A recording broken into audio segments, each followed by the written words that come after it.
کی طرح ہے، یعنی ان کے مابین کوئی تفاوت اور فرق اور تفریق وغیرہ نہیں ہے، جیسے کہ دوسرے مقام میں فرمایا من یطع الرسول فقط اطاع اللہ۔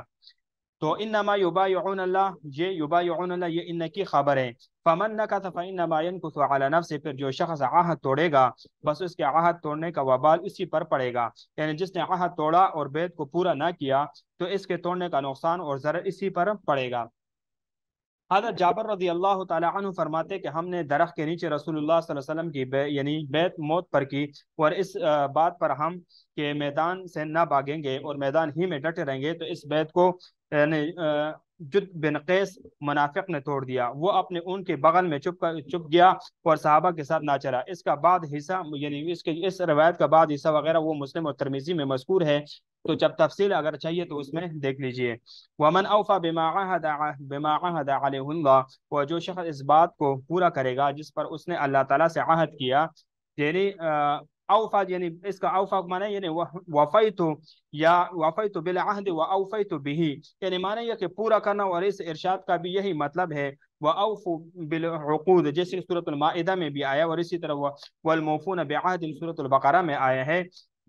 یعنی معنی یہ ہے کہ اس کو پورا کا پورا کرنا۔ تو فَسَيُؤْتِيهِ، تو عن قریب اللہ تعالیٰ یعنی اس کو دے گا، کیا دے گا؟ اجر عظیم، بڑا اجر، اور بڑا اجر کیا ہے؟ تو وہ جنت ہے، بڑا اجر وہ جنت ہے۔ سیقول لک المخلفون، اب پیچھے رہنے والے دیہاتی قبائل کا معاملہ، اب جو پیچھے رہنے والے دیہاتی قبائل ہے تو ان کو معاملے کو آگے ذکر فرما رہے ہیں، تو انشاءاللہ اس کو ہم آگے نیکسٹ درس میں پڑھیں گے۔